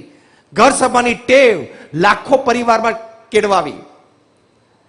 પ્રમુખ સ્વામી મહારાજ કહેતા કે અઠવાડિયામાં 2 વખત તમારે બધાએ પરિવારજનોએ સાથે બેસવું. Without the help of the dinner plate, without the help of the TV set, without the help of any gadget બધા બાજુ પર મૂકીને બધા પરિવારજનો સાથે બેસવાનું. પ્રથમ 5 મિનિટ જે પણ ભગવાનમાં તમે માનતા હો તે ભગવાનનું નામ સ્મરણ કરવાનું. પછી 10 મિનિટ કોઈ પણ સદગ્રંથનું વાંચન કરવાનું. રામાયણ હોય, મહાભારત હોય, શ્રીમદ ભગવદ્ ગીતા હોય, ભગવાન સ્વામિનારાયણનું જીવન ચરિત્ર હોય, પ્રમુખ સ્વામી મહારાજનું જીવન ચરિત્ર હોય. પછી 5 મિનિટ એકબીજા સાથે વાત કરવી, ચર્ચા કરવી. આપણે કોને કઈ વાત ગમી, કોઈ વાત શીખવા મળી. કારણ કે you always learn from the life of the great. મહાજનો યેન ગતઃ સપંથાહ. મહાન પુરુષો જે માર્ગે ચાલ્યા છે ને એ માર્ગે ચાલવું, એવો આપણો સત્શાસ્ત્રનો આદેશ છે અને સમાજની એ રીત છે. તો આવા મહાન ગ્રંથોમાંથી હું તો ઘણી વખત ચેલેન્જ સાથે બોલું છું કે તમારા જીવનનો કોઈ પણ પ્રસંગ તમે ઉઠાવો, સારો નરસો, એ ક્યાંક ને ક્યાંક રામાયણ મહાભારતમાં બનેલો જ હશે. તમે જુઓ, બન્યો જ હોય. એટલી ડેપ્થ, એટલી હાઈટ આ એપિક્સની રહેલી છે, આ મહાન ગ્રંથોમાં રહેલી છે. સીધું તમને કાઉન્સેલિંગ મળે કે મારા ઘરમાં અત્યારે આ પ્રશ્ન ચાલે છે. તમે જો રામાયણ અને મહાભારત વ્યવસ્થિત વાંચી હોય ઘર સભામાં, તમને ખબર પડે કે અચ્છા રામાયણમાં આ પ્રસંગ હતો, મહાભારતનો આ પ્રસંગ અત્યારે મારા ઘરમાં ચાલે છે. અને સારી રીતે વાંચી રાખ્યો તો એટલીસ્ટ તમને તમારો રોલ તો ખબર પડે. અંગ્રેજીમાં એક કહેવત છે, if you know your role in the problem is half solved. પ્રોબ્લેમમાં તમારો શું રોલ છે, પોઝિટિવ રોલ છે, નેગેટિવ રોલ છે, એટલું પણ તમને ખબર પડે ને તો પ્રોબ્લેમ અડધો સોલ્વ થયેલો જ છે. તમે મહાભારત વાંચી રાખ્યું હોય, રામાયણ વાંચી રાખ્યું હોય, સ્પેશિયલી ધારો કે કોઈ પ્રસંગ ઘરમાં ઝઘડાનો બન્યો અને રામાયણ ગ્રંથ તમને યાદ હોય, તમને એટલો જ ખબર પડે કે મારો આમાં રોલ દશરથનો છે, રામનો છે, કૈકેયીનો છે કે મંથરાનો છે. એટલી તો ખબર પડે. If you know your role the problem is half solve, as simple as that. પછી 5-10 મિનિટ માટે આખા દિવસમાં જે કંઈ બાળકોને સ્કૂલમાં કોલેજમાં કંઈ વાત બની, સારી વાત હોય, તમારે કંઈ વાત શેર કરવાની હોય ફેમિલી સાથે, ફેમિલીનું કોઈ પ્રસંગ આવતો હોય તો એનું કોઈ આયોજન વ્યવસ્થા સંબંધી ચર્ચા હોય, સાથે બેસીને વાત કરી શકો. પ્રમુખ સ્વામી મહારાજાને ઘર સભા કહેતા. પ્રમુખ સ્વામી મહારાજ પોતાના વિશાળ અનુભવ પરથી BAPSમાં લાખો પરિવાર આ ઘર સભા કરે છે. એમના અનુભવ પરથી પ્રમુખ સ્વામી મહારાજ કહેતા, ઇન્વર્ટેડ કોમર્સમાં હું એમને ટાંકું છું, પ્રમુખ સ્વામી મહારાજ બોલતા કે ઘર સભાથી વિશ્વ શાંતિ થશે. પૃથ્વી ઉપર દરેક પરિવાર જો ઘર સભા કરે ને તો સંસ્કાર અને સંવાદિતતા is a natural by product of ઘર સભા. આ વાતની વધારે પ્રતીતિ અમને ત્યારે આવી જ્યારે ડોક્ટર APJ અબ્દુલ કલામે ટ્રાન્સેન્ડન્સ પુસ્તક લખ્યું. ટ્રાન્સેન્ડન્સ સબટાઇટલ છે માય સ્પિરિચ્યુઅલ એક્સપિરિયન્સીસ વિથ પ્રમુખ સ્વામી મહારાજ. આ પુસ્તક જ્યારે પ્રમુખ સ્વામી મહારાજને અર્પણ કરવા માટે 2015ની સાલમાં જૂન જુલાઈ મહિનામાં ત્યાં સારંગપુર પધારેલા. જૂન મહિનામાં અર્પણ કર્યા પછી આવી એક સભા થઈ જેમાં એ પુસ્તક વિશે એમને થોડી વાત કરી, પ્રશ્નોત્તર થયેલા. એમાં એમણે એક બહુ સરસ વાત કરી. ત્યારે અમને ઘર સભાની વાતની પ્રતીતિ આવી. ડોક્ટર એપીજે અબ્દુલ કલામે કહ્યું કે purity in character gives harmony in the family. જે વાત આપણે વાત કરીએ છીએ ને, હાર્મની, સંવાદિતતા, એ ક્યારે આવશે? જે પહેલી વાત આપણે પ્રવચનમાં કરી, કેરેક્ટર. અબ્દુલ કલામ સાહેબ આ બોલેલા સભામાં, the country brings world piece. એટલે વિશ્વ શાંતિ ક્યાંથી શરૂ થાય છે? વ્યક્તિના ચારિત્રથી. વ્યક્તિના ચારિત્રથી પરિવારમાં સંવાદિતતા. સંવાદિત પરિવારો ભેગા થાય એટલે સમાજ તાકાતવર બને, બળવાન બને. બળવાન સમાજો ભેગા થાય એટલે દેશમાં કાયદો અને વ્યવસ્થા દ્રઢ થાય.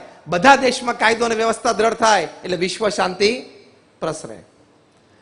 એ જે કેરેક્ટર દ્રઢ થાય એ આ ઘર સભામાંથી થાય.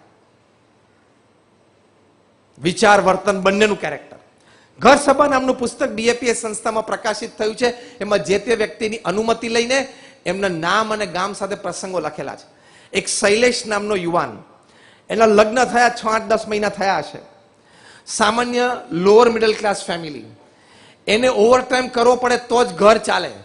કારણ કે એના મા બાપ વૃદ્ધ ઘરમાં, એના ફાધરને પેરાલિસિસ થયેલો એટલે ઘણા વખતથી કામ નહોતા કરી શકતા.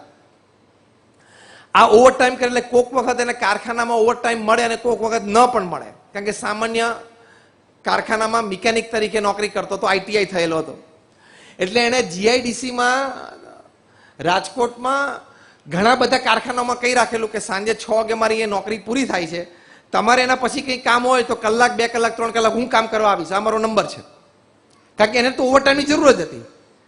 કોઈ પણ કારખાના વાળાને બોલાવે એટલે કોઈક વખત મળે પણ કામ ખરું ઓવરટાઈમ, કોઈક વખત ન પણ મળે. હવે ઓવરટાઈમનું કામ મળે અને મોડા આવે એટલે એના પત્નીને જાત જાતની મનમાં શંકા રહ્યા કરે કે આ કેમ મોડા આવતા હશે, અને ક્યાંક બીજે સંબંધ હશે, આ કંઈક ફરવા જતા હશે. શંકાશીલ મગજ થઈ ગયું. એના લીધે ઇરિટેશન અને ફ્રસ્ટ્રેશન વધ્યું. એના લીધે બોલવા ચાલવાનું થાય, ઝઘડો થાય, ઘરે સાસુ વહુના ઝઘડા થાય. આ શૈલેષ પાછો સાંજે ઘરે આવે એટલે એના પત્નીનું અડધો કલાક પહેલા સાંભળવાનું, પછી પાછા એના મધરનું અડધો કલાક સાંભળવાનું કે આ આમ કરતા હતા ને આમ કરતા હતા ને. ઝઘડા, અશાંતિ, દુઃખ, દુઃખ ને દુઃખ જ ઘર સભામાં.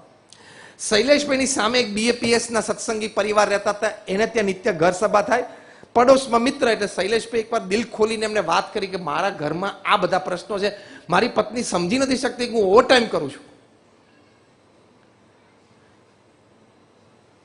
આ હરિભક્તે કીધું તમે છે ને એકવાર અમારા ઘરે આવીને ઘર સભામાં બેસો. શૈલેષભાઈ બેઠા તો એમને શાંતિની અનુભૂતિ થઈ, મજા આવી. એટલે એમણે એમના પરિવારને કીધું કે આપણે આ લોકો અઠવાડિયે 2 વખત બધા ઘર સભા કરે છે, આધ્યાત્મિક અડધો કલાક અઠવાડિયામાં 2 વખત, તો આપણે જઈએ ને બેસીએ. એ લોકો જઈને બેઠા. પછી પોતાના ઘરે ઘર સભા ચાલુ કરી. આ હરિભક્ત શૈલેષને ત્યાં રાજકોટ સ્વામિનારાયણ મંદિરે લઈને આવ્યા. સંતો એમને ઘર સભાની બધી વાત કરી. ઘર સભા સહાયિકા પુસ્તિકા આપી. એ શૈલેષે ઘરમાં ઘર સભા શરૂ કરી. એના પત્ની આવીને બેસે તો એના માતા આવીને ના બેસે, જોવે બેઠી છે તો જતા રહે. સાસુ આવીને બેસે તો પત્ની ના બેસે, કારણ કે ઘર્ષણ હતું, બોલવા ચાલવાનો સંબંધ નહોતા. પણ એમ કરતા કરતા બધા ભેગા બેસતા થયા, વાતચીત કરતા થયા. પત્નીના મનમાંથી શંકાઓ દૂર થઈ કે ના ના, આ શૈલેષ છે, મારા પતિ છે, એ સારી વ્યક્તિ છે, પરિવાર માટે આટલું ઘસાય છે. મેં શંકાઓ રાખી ખોટી. પત્નીએ માફી માંગી, નહીં તો વાત તો છૂટાછેડા સુધી પહોંચી ગઈ હતી. આજે એના પરિવારમાં બધાને દ્રઢ સત્સંગ છે. શૈલેષ, એમના પત્ની અને એમના માતા ત્રણેય જણા બીએપીએસ ના કાર્યકર છે અને અન્ય સેંકડો પરિવારોમાં એમને ઘર સભા શરૂ કરાવી છે. તમારા બધા માટે આ પ્રમુખ સ્વામી મહારાજના જન્મ શતાબ્દી મહોત્સવ આ મેસેજ છે. Try this. You have to take something from this session. કંઈક તો લઈને જવું પડશે ને. તો તમે પ્રમુખ સ્વામી મહારાજનું આ હૃદય અમૃત લઈને જજો. અઠવાડિયે 2 વખત. તમે રોજ તો ટીવી શો સાથે જોતા હશો, રોજ સાથે જમો છો, ફાઇન, ગુડ. પણ અઠવાડિયામાં 2 વખત રાત્રે અડધો કલાક આધ્યાત્મિક સભા માટે તમે બેસજો. આવી રીતે ઘર સભા કરજો. See the gains, see the advantage, see the fulfilment. તમને બધા જ નાના મોટા પ્રશ્નોનું સમાધાનમાં રહેલું છે. અગેન કેમ રહેલું છે? પ્રવચનની શરૂઆતમાં પહેલી વાત આપણે વાત કરી કે ફૂટબોલ કોચ બિલ કેમ્બેલે આઈટી કંપનીના એક્ઝિક્યુટિવ્સને શું શીખવાડ્યું કે તમારી કંપનીની શું પ્રોડક્ટ છે મારે જાણવાની જરૂર નથી, તમારી કંપનીની શું પોલિસીસ છે મારે જાણવાની જરૂર નથી, તમારી કંપનીની સ્ટ્રેટેજી મારે નથી જાણવી, મારે ખાલી તમે બધા જે ભેગા કામ કરો છો ને અંદરના સંબંધો કેવા છે ને એટલું જ જાણવું છે. એ સંબંધો સુધરશે ને એટલે કે સંવાદિતતા વધશે ને એટલે R&D, product, marketing, sales, profit, turnover બધું એમને વધવાનું. એટલે આ એના પુસ્તકનું નામ શું રાખ્યું? $1 ટ્રિલિયન કોચ. એમ આ ઘર સભા પણ $1 ટ્રિલિયન કોચિંગ પ્રમુખ સ્વામી મહારાજનું છે. It's $1 trillion coaching. કારણ કે ઘર સભા પણ એ જ વસ્તુ કરે છે. શું? અંદરના પારિવારિક સંબંધો, એમાં પ્રેમ, સંવાદિતતા, એકબીજાને સમજવાની તૈયારી, ટોલરન્સ, એક્સેપ્ટન્સ, એપોલોજી, કોમ્પ્રોમાઇઝ એ ભેગું થાય એટલે પરિવારમાં સુખ શાંતિ આનંદ થાય છે. એટલે આ સંસ્કાર અને સંવાદિતતા માટે આ એના ઉપાયો છે. જેણે જેણે આ ઉપાયો કર્યા છે એને આવા લાભ થયા છે. એટલે તમે બધા પણ અઠવાડિયે 2 વખત ઘર સભા કરવાનો પ્રયત્ન કરજો અને એ પ્રયત્નથી તમને ખૂબ લાભ થાય. તમને કોઈક આઈસ્ક્રીમ આપે તો તમે ખાઓ કે નહીં? અત્યારે ઉનાળાનો સમય છે. તમને કોઈ ચોકોબાર હાથમાં આપે કે ના મને તો બટરસ્કોચ ફાવે છે, બરોબર છે ફાવે, પણ અત્યારે ચોકલેટ ખાને મજા આવશે. એમ અત્યારે મેં તમને ઘર સભાની વાત કરીને સ્પિરિચ્યુઅલ આઈસ્ક્રીમ છે, તમે પ્રયત્ન તો કરજો. ના ફાવે, ના ગમે એવું શક્ય જ નથી. પણ ધારો કે તમને એમ થાય નથી ફાવતું, નથી ગમતું, 6 મહિના સુધી કર્યું, તે દિવસે સ્વામીએ વાત કરી અને પ્રયત્ન મેં કર્યો, કઈ આમ લાભ ના થયો, તો ફરી વખત આપણે ક્યારેક મળીએ ત્યારે કહેજો ને કે પેલી ઘર સભાની વાત અમે 6 મહિના કરીને અમને મજા ના આવી. હજી સુધી અમને કોઈ એવો મળ્યો નથી. કારણ તમારી જે કંપનીની પ્રોડક્ટ ISO હોય માર્કેટમાંથી પાછી ના પડે ને. ISO 9000, ISO 9001, ISO 9002, ISO product માર્કેટમાંથી પાછી ના પડે ને, કારણ કે ઇન્ટરનેશનલ સ્ટાન્ડર્ડ ઓર્ગેનાઇઝેશન. એમ ઘર સભા પ્રમુખ સ્વામી મહારાજની ISO પ્રોડક્ટ છે, એ માર્કેટમાંથી પાછી નહીં પડે. પેલું તમારું ઇન્ટરનેશનલ સ્ટાન્ડર્ડ ઓર્ગેનાઇઝેશન, આ પણ ISO ઇન્ટરનેશનલ સ્પિરિચ્યુઅલ ઓર્ગેનાઇઝેશન છે. એટલે આ પણ અમારી ISO પ્રોડક્ટ છે. હા, પાછી નહીં પડે. ફૂલ ક્વોલિટી કંટ્રોલ માંથી ચેક થઈને બહાર આવેલી છે. આ QC ક્લિયર છે, ક્વોલિટી કંટ્રોલ. કારણ કે લાખો પરિવારમાં, એક છેલ્લો પ્રસંગ કહીને પૂરું કરું. ડોક્ટર નિલેશ છે લંડનમાં, એ પોતે જ્યારે એની ઇન્ટર્નશીપ કરતા હતા ત્યાં લંડનમાં, ત્યારે એ જ સ્ટ્રીટમાં આગળ એક સત્સંગી પરિવાર BAPS ના, એને ત્યાં ઘર સભા થતી હતી એટલે પણ ત્યાં બેસવા, કારણ કે એને આખા દિવસમાં આ એક જ વખત ગુજરાતી પરિવારનો સંઘ મળતો, અઠવાડિયે 2 વખત. એટલે હૂંફ લાગે, આપણું લાગે એટલે જઈને બેસતા. પછી એ નિલેશ જ્યારે ડોક્ટર થઈ ગયા, એમને પણ લગ્ન થયા, એમના પણ સંતાનો થયા, એટલે વર્ષો વીતી ગયા. એમને થયું કે ઘર સભા બહુ સારી વાત હતી, મારા પરિવારમાં ચાલુ કરવી જોઈએ. એટલે નિલેશ, ડોક્ટર નિલેશ, એમના પત્ની, એમના 2 સંતાનો બધા ઘર સભા શરૂઆત કરી. ડોક્ટર નિલેશે પત્ર લખીને આ ઘર સભા પુસ્તિકામાં પોતાના પરિવારને આ ઘર સભાથી જે લાભ થયો એવા લાભ વર્ણવ્યા છે. પહેલો લાભ કે અમારા સંતાનોનું એકેડેમિક્સ બહુ સારું સુધરી ગયું. આ લાભ છે કે નહીં ઘર સભાનો? બીજું લખ્યું, અમારા સંતાનોનું નેબરહુડમાંથી કોઈ પ્રશ્ન, કોઈ પ્રોબ્લેમ, એની કોઈ કમ્પ્લેન જ નથી. ત્રીજી વાત, સ્કૂલમાં બિહેવિયરમાં અમારા સંતાનોને હંમેશા A++ રેન્કિંગ આવે છે. ચોથી વાત કે સૌથી મોટી એને લખી કે સ્કૂલમાં જ્યારે તમારે PTM થતું હોય ને, એટલે કે પેરેન્ટ્સ ટીચર્સ મીટ થતી હોય, પેરેન્ટ્સ ટીચર્સ મીટમાં શિક્ષકો, એટલે કે મારા બાળકો પ્રાઇમરી સ્કૂલમાં ભણતા હતા 5મા 7મા ધોરણમાં, તો ટીચર્સ મને અને મારા ધર્મપત્નીને ઊભા કરે અને બધા પેરેન્ટ્સને બતાવે કે આ ડોક્ટર નિલેશને એમના ધર્મપત્નીએ જે રીતે એમના સંતાનોને ટ્રેનિંગ આપે છે ને એ તમે સાંભળો, તમે પણ તમારા સંતાનોને એ રીતે ટ્રેનિંગ આપો. કારણ કે આ બંને સંતાનો ઘરે તો મા બાપને પંચાંગ પ્રણામ કરે, પણ સ્કૂલમાં જઈને એના બ્રિટિશ વ્હાઇટ ટીચરને પણ ક્લાસમાં જઈને પંચાંગ પ્રણામ કરે. કેવા સંસ્કાર! પછી આવા પરિવારમાં સંવાદિતતાની કોઈ ખામી રહે? ડોક્ટર નિલેશે લખ્યું કે મારા સંતાનોએ ઘર સભામાંથી સંસ્કાર મેળવ્યા, એના લીધે પેરેન્ટ્સ ટીચર મીટમાં, સ્કૂલમાં અમારી ક્રેડિટ વધી ગઈ. તો આવા તો અનેક પ્રકારના લાભ છે. માટે પ્રમુખ સ્વામી મહારાજના જન્મ શતાબ્દી મહોત્સવે ડિસેમ્બરમાં આપ સૌને આમંત્રણ પણ છે. સપરિવાર પધારજો. ડિસેમ્બર 15 થી જાન્યુઆરી 13 સુધી. It is a cultural city which you have never scene. ગુજરાતે આવો ઉત્સવ ક્યારેય જોયો નથી. એટલો ભવ્ય અને એટલો દિવ્ય ઉત્સવ થશે. તમને 2, 5, 7 કલાકમાં ઘણી બધી સારી વાતો સમજવા મળશે, જીવનમાં ઉતારવા જેવી મળશે. અને એ પ્રમુખ સ્વામી મહારાજનો જન્મ શતાબ્દી મહોત્સવ નિમિત્તે પારિવારિક સંસ્કાર અને પરિવારમાં સંવાદિતતા માટે સૌથી મોટી પ્રેક્ટિકલ અનુકરણીય અનુભવી વાત એ છે ઘર સભા. માટે બધા અઠવાડિયે 2 વખત પ્રયત્ન કરજો. Give me a hand if you say I will try. બધાના હાથ ઊંચા છે કે અમે અઠવાડિયે 2 વખત ઘર સભાનો પ્રયત્ન કરશું. Thank you very much. જે મેં 1.25 કલાકથી વાતો કરી છે એ તમે 1.5 કલાકથી એ તમે આ ઘર સભા માટે આંગળી ઊંચી કરી. That is a great thing. Thank you very much for patiently listening to me and all my prayers for all of you. May Pramukh Swami Maharaj and Mahan Swami Maharaj bless you all. Thank you.